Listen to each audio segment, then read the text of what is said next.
देखो हम लोग बात कर रहे थे रेस्पिरेशन की मैकेनिज्म। आज बात करते हैं सेकंड स्टेप। रेस्पिरेशन की सेकंड स्टेप में आपने क्या किया, देखो ब्रीथिंग के थ्रू जो ऑक्सीजन थी उसको आपने लंग्स में फिल कर लिया।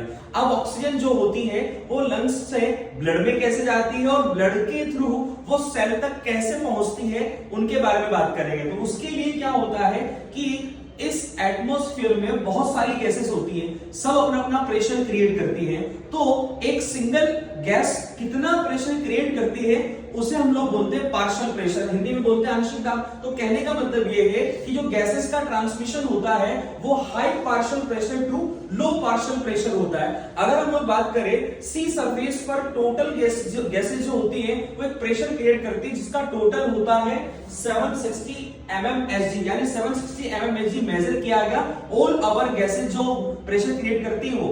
उसके बाद अगर ऑक्सीजन का पार्शियल प्रेशर निकालें तो एटमॉस्फेयर में ऑक्सीजन 21% होती है तो उसका पार्शियल प्रेशर आता है 159.6। CO2 का पार्शियल प्रेशर आता है 0.3 mmHg। तो होता क्या है, जो एटमॉस्फेयर में प्रेजेंट PO2 जो होगा, PO2 मतलब पार्शियल प्रेशर ऑक्सीजन का, वो 159.6 होता है और लंग्स में होता है 104। इसलिए एटमॉस्फेयर से ऑक्सीजन कहां चलेंगे, आपके लंग्स में।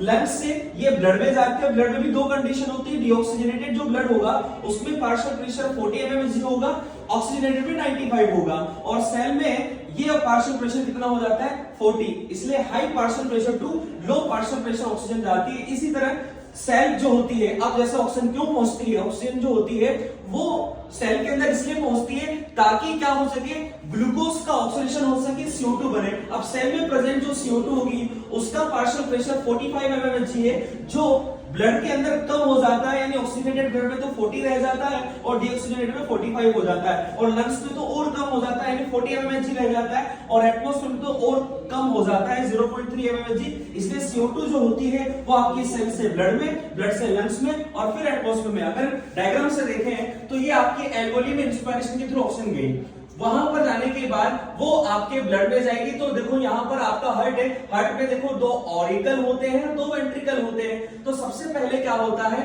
जो पल्मोनरी वेन होती है उसके थ्रू ऑक्सीजनेटेड ब्लड, देखो ऑक्सीजन जिस ब्लड में मिल जाती है ऑक्सीजनेटेड ब्लड होता है। तो ऑक्सीजनेटेड ब्लड जो होता है वो आपके ऑरिकल में आएगा, ऑरिकल से वेंट्रिकल में जाएगा, वेंट्रिकल से सिस्टमैटिक जो आपकी जो आर्टरी होती है उस सिस्टमैटिक आर्टरी के द्वारा आपके पूरे सिस्टम के थ्रू आपकी सेल में ऑक्सीजन को पहुंचा दिया जाता है। इसी तरह से सिस्टमैटिक वेन जो होती है वो CO2 को रिसीव करती है सेल से और आपके जो राइट साइड का ऑरिकल होती है उसमें डालती है, राइट साइड को ऑरिकल से राइट वेंट्रिकल में डालेगी, और राइट वेंट्रिकल जो होती है उससे पल्मोनरी आर्टरी निकलती है जो CO2 को कहां ट्रांसफर कर देती है, वापस एल्वेओलाई में ट्रांसफर कर देती है। ठीक है।